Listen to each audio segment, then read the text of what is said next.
അതായത് ഒരു ലേഡി താങ്കളുടെ ഒരു ഇന്റർവ്യൂവിൽ ഞാൻ കേട്ടതാണ്. ലേഡി ഒരു അമ്മച്ചി, ഒരു ശശികല എന്ന് പറയുന്നത്.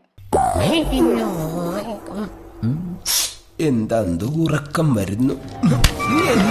57 വയസ്സുണ്ടെന്ന് അവര് തന്നെ പറഞ്ഞു. അമ്മച്ചി അവരെ വിളിക്കാമെങ്കിൽ അവർക്ക് താങ്കളെ തള്ളച്ചിന്ന് എന്നെ തള്ളച്ചിന്ന് ആദ്യം വിളിച്ചോണ്ടാണ് ഞാൻ അവരെ അമ്മച്ചിന്ന് വിളിച്ചത്. അതല്ല ഉദ്ദേശം, ഞാൻ മാറി.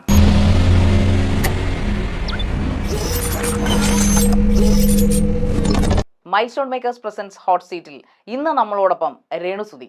Welcome to the show.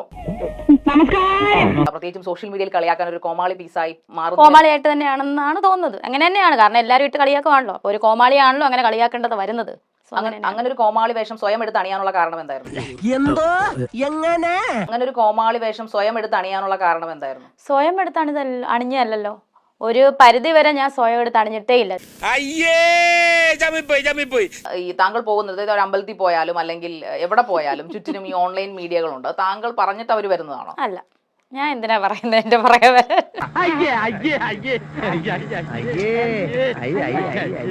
നമ്മള് കൂടുതലും പ്രൈവസി അല്ലേ ആഗ്രഹിക്കുന്നത്, അല്ലേ? ഞാൻ ആഗ്രഹിക്കുന്ന പ്രൈവസി ആഗ്രഹിക്കുന്നുണ്ടോ? തീർച്ചയായിട്ടും. പിന്നെ ഞാനും ഒരു മനുഷ്യനല്ലേ, എനിക്ക് പ്രൈവസി ആഗ്രഹിക്കാതിരിക്കാൻ പറ്റത്തില്ല. ഞാനും ഒരു മനുഷ്യനാണ്. ഇപ്പോൾ സന്തോഷ് പണ്ഡിറ്റ് സ്വന്തമായിട്ട് പാട്ട് എഴുതുന്നു, സ്വന്തമായിട്ട് അഭിനയിക്കുന്നു, സ്വന്തമായിട്ട് സ്ക്രിപ്റ്റ് എഴുതുന്നു, പുള്ളി തന്നെ അങ്ങോട്ട് അഭിനയിക്കുന്നു. അഭിനയം നമുക്ക് അതിനെ പറയാൻ പറ്റത്തില്ല. ഈ പറയുന്ന പോലെ തന്നെ ഒരു കോമാളിത്തര രീതിയിലാണ് ഈ പറയുന്ന പോലെ തന്നെ. ഈ പറയുന്ന പോലെ എന്ന് പറഞ്ഞാൽ ഏത് റൂട്ടിലേക്കാ വണ്ടി തിരിക്കണേന്ന് എനിക്കിപ്പോ മനസ്സിലായി. അപ്പൊ ഈ ആറാട്ടെണ്ണൻ അലൻ ജോസ് പെരേര ഒരു ടീം ആമ്പിള്ളാരുടെ തന്നെ, അതായത് മെയിൽ ആയിട്ടുള്ള ആൾക്കാരെ ഇങ്ങനെ ഇത്രയും കോമാളികളായിട്ട് മലയാളം അല്ലെങ്കിൽ ഈ ഓൺലൈൻ മീഡിയ അല്ലെങ്കിൽ നമ്മുടെ മീഡിയ തന്നെ വാഴ്ത്തിയ ഒരു സമയം ഉണ്ടായിട്ടില്ല.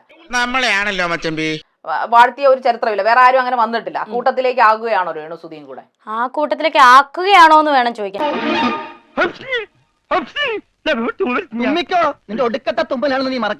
ആറാട്ടെണ്ണ ഒരു എക്സ്പ്രഷൻ ഉണ്ട്. ഏതൊരു നടിയെ കണ്ടിട്ടും ഏതൊരു സിനിമ കണ്ടിട്ടും പകുതി മുഖമൊക്കെ കാണിച്ച് മേളോട്ട് നോക്കി ഒരു കോമാളിയെ പോലെ ഇരുന്നുണ്ട് അങ്ങനെ എന്തെങ്കിലുമൊക്കെ ഇരുന്ന് പറയും. പിന്നീട് വരെ അവസരം കിട്ടിയില്ല. ഞാൻ അവളെ വിവാഹം കഴിക്കാൻ തയ്യാറാണ്. രേണു സുധിക്ക് ഓഫർ വല്ലതും വന്നിരുന്നു? ഇല്ല, വന്നില്ല. സാധാരണഗതിയിൽ അങ്ങനെ പുള്ളി ഓഫർ ഇടാറുണ്ട്. എന്നെ ഇനി ആര് വിളിച്ചാലും എനിക്ക് ഇണങ്ങുന്ന രീതിയാണോ ആ വേഷം അല്ലെങ്കിൽ ആ ഒരു ക്യാരക്ടർ, ഞാൻ ചെയ്തിരിക്കും. അതിനി പൊതുമുതലല്ല, എന്ത് പറഞ്ഞാലും ചെയ്തിരിക്കും. അപ്പൊ ഈ ജനങ്ങളെ കളിയാക്കുകയല്ലേ? പക്ഷെ താങ്കൾ അപ്പൊ കുറെ കാര്യങ്ങൾ പറയുമ്പോ നമുക്കത് കേട്ടിരിക്കാനല്ലേ പറ്റത്തുള്ളൂ. സത്യമാണോ ഇല്ലെന്നൊന്നും തെളിയിക്കാൻ പറ്റും. അതെനിക്ക് തെളിയിക്കേണ്ട കാര്യമില്ല. എനിക്ക് എന്റെ കാര്യം ഞാൻ പറയും.